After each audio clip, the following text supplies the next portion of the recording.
Welcome to the Operation Game Night podcast from the fog-soaked graveyards of forgotten game nights, where meeples arise from their boxes and dice rattle on their own.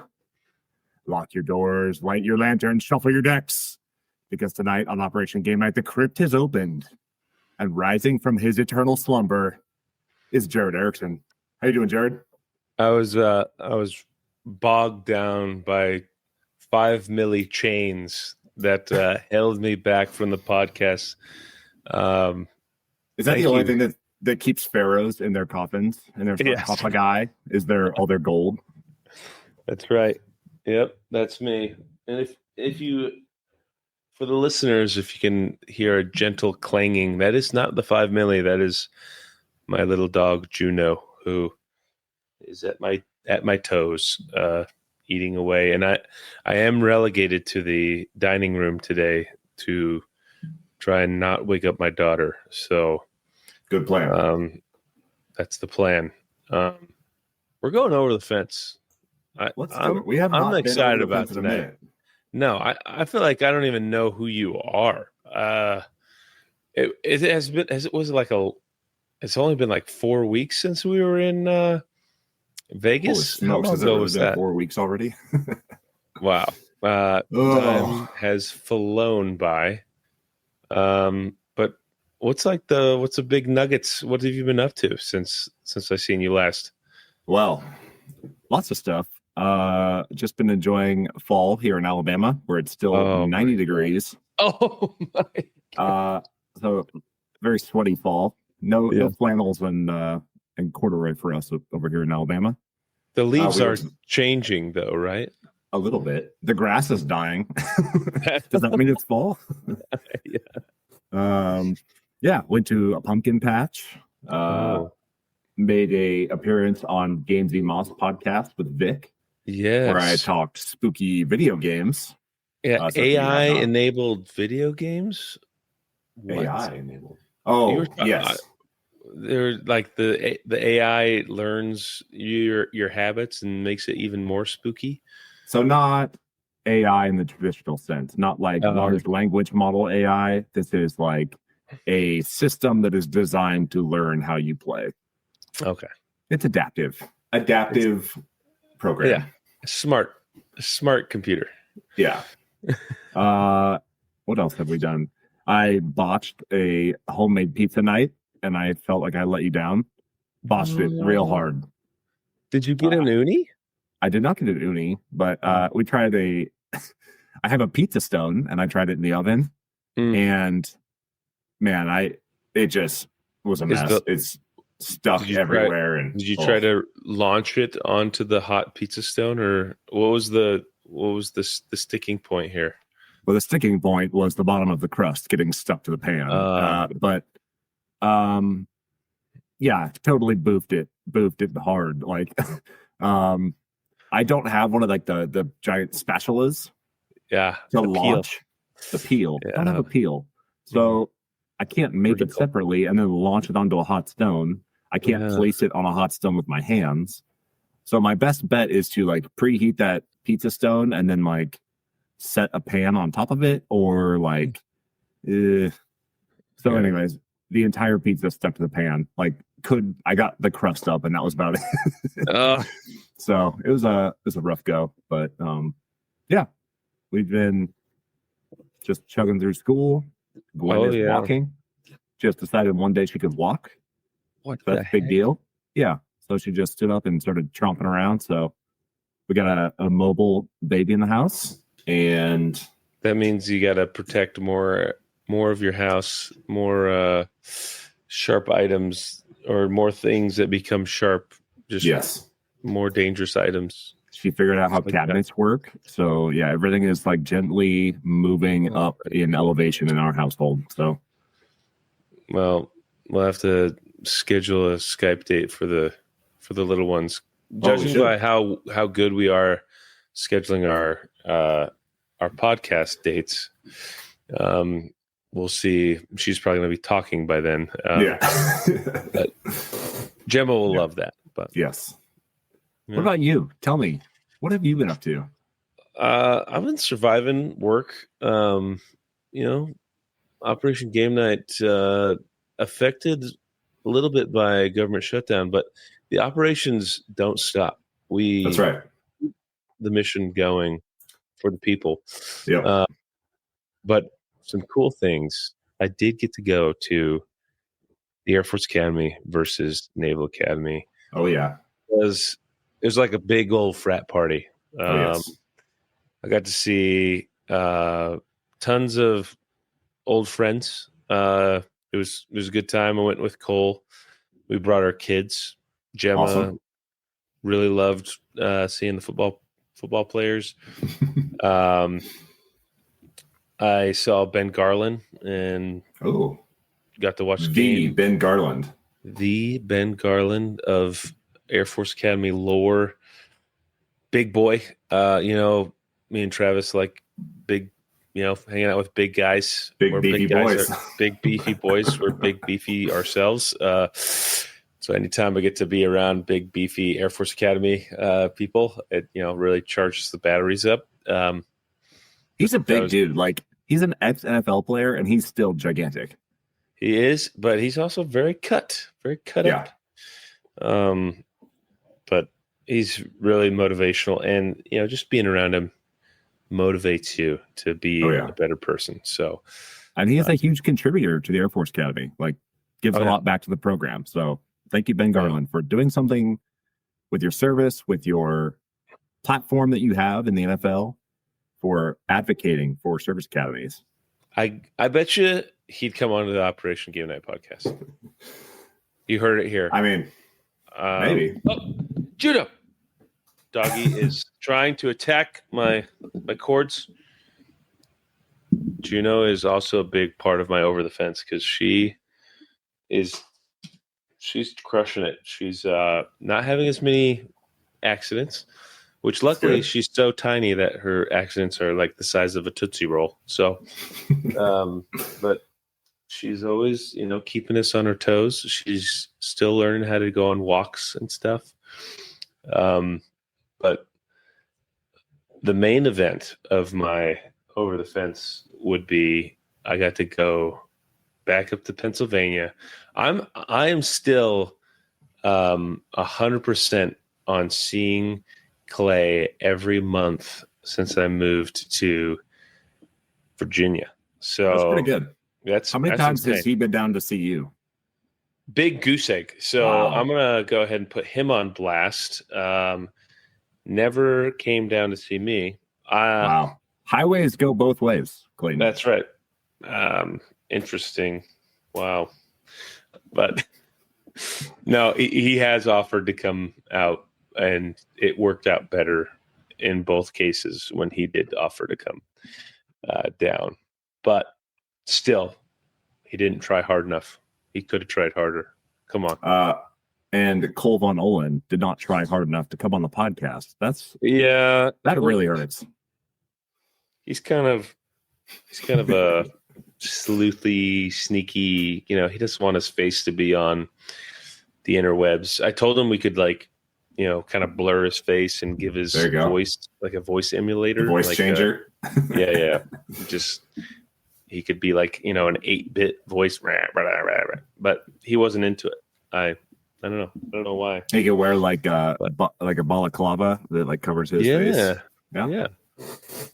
But maybe it was the pressure of being around such astute board gamers like ourselves. I think we can work on him. We've got a couple more years around him. He knows the kind of great content we put out. So that's right. But we had an awesome weekend of board gaming, which I really don't get enough board gaming in. So it's anytime I get to go up there to Pennsylvania, Clay is making it a point to get things to the table. Yeah. The number of trick taking games we played was off the charts. Ruin. What's that one with the bidding with the cards that no we loose played? ends. No loose ends. Yes. We actually ran it back. Maybe Rachel run it back. I don't know. Run it back award. on the back award there. And they also played the All-Star, that All-Star Freak game.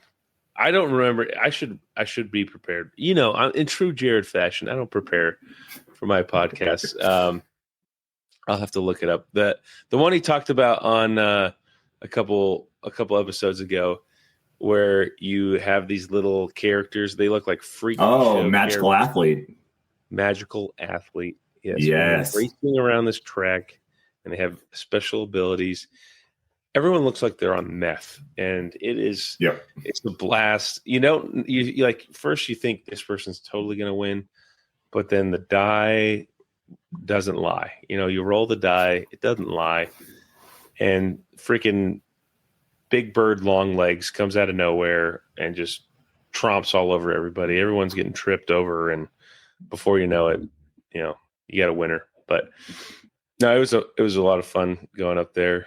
The kids also just have so much fun just running around and eat good food, and I loved it. So that sounds great. You might have to venture up there sometime.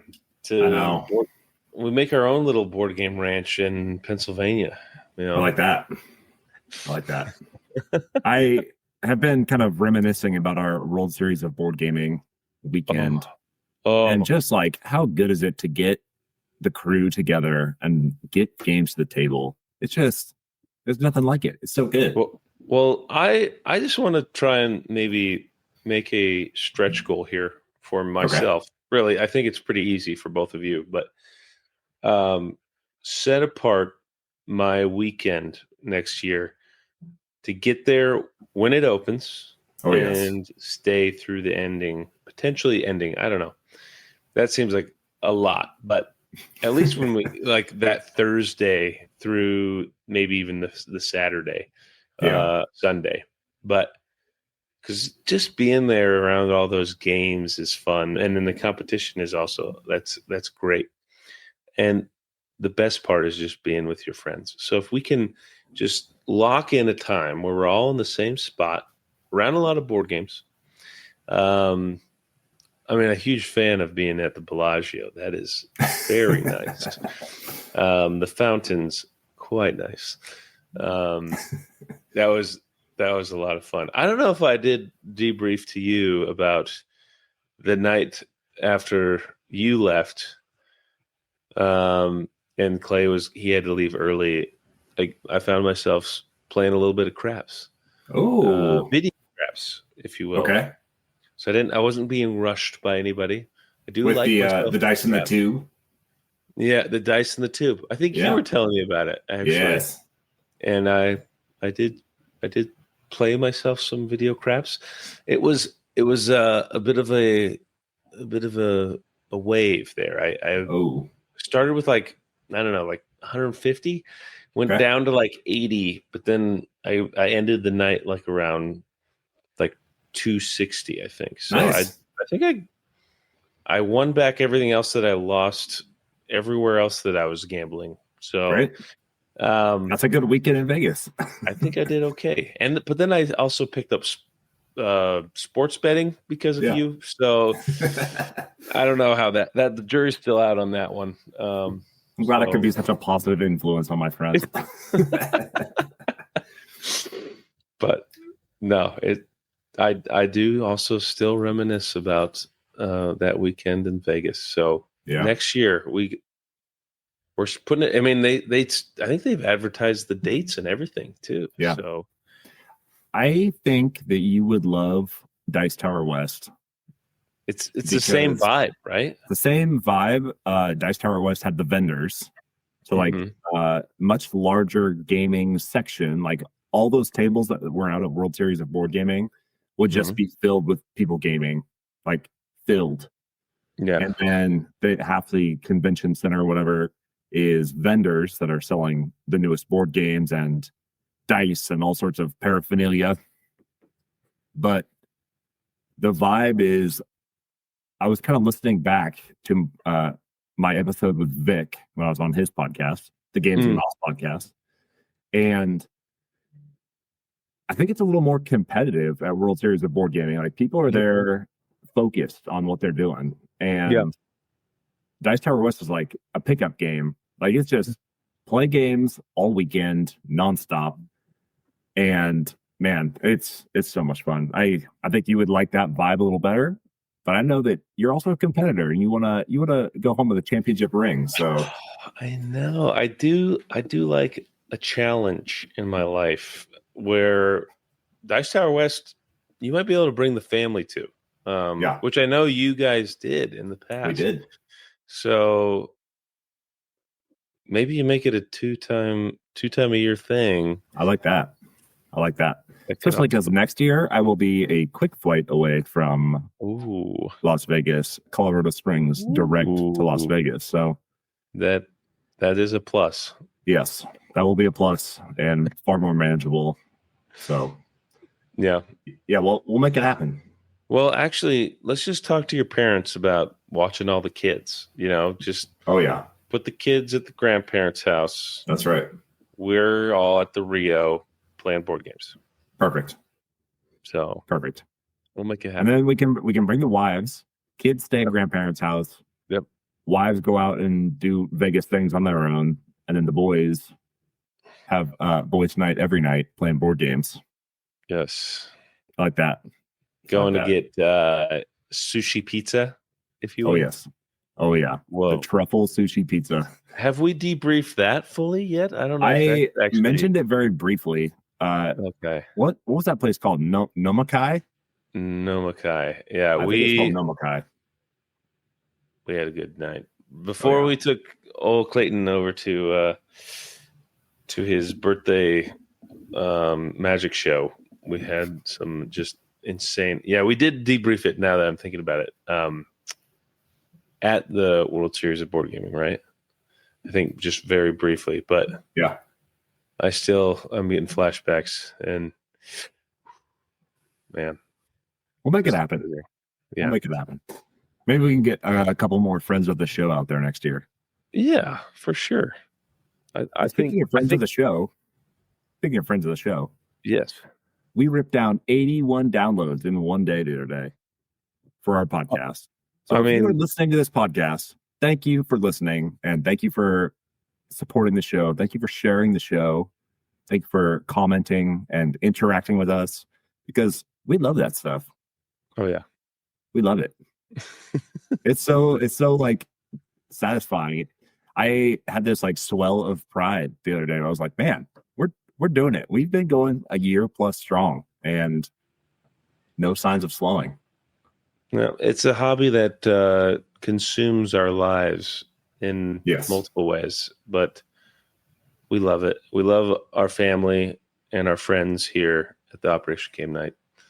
I think we've gotten like good feedback too.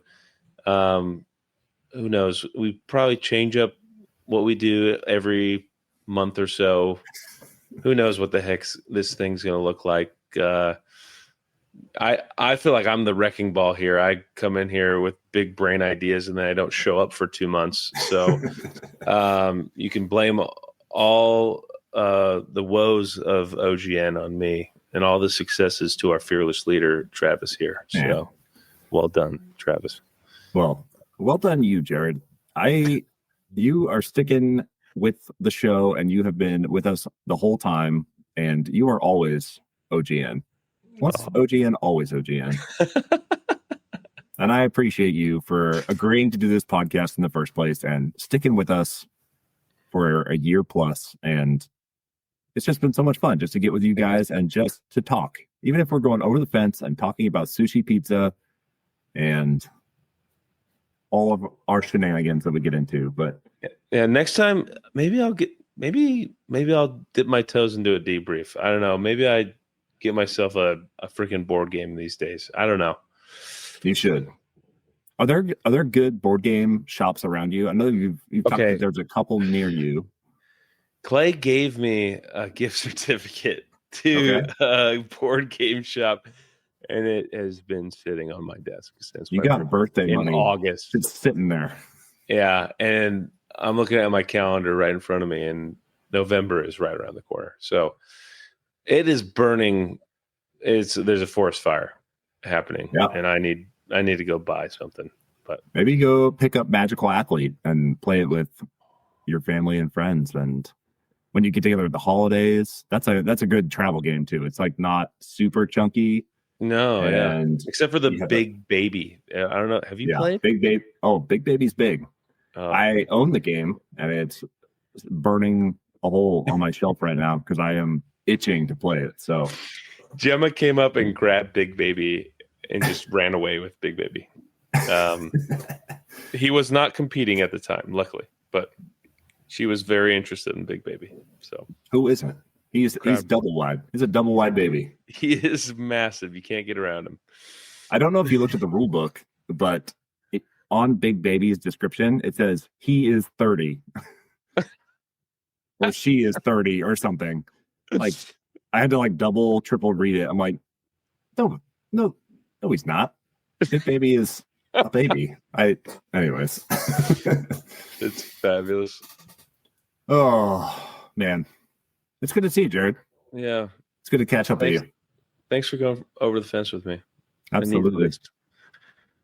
We did it. We got you on the podcast. A sign of life. I do exist. Awesome. Well, give Jared some love in the comments. Thanks. Tell him how much you missed him. Tell him what you want him to debrief next. Tell him what he should spend his birthday money on. Oh, that's actually a really good I want to see some comments on the YouTube, comments on the Instagram. Write us a message and tell us what Jared should spend his gift certificate on so that he can get some games played. Thank you. I needed that. Awesome. All right. This has been Operation Game Night. I have been Travis. He has been Jared. He's back from the dead. Signs of life. And we're out.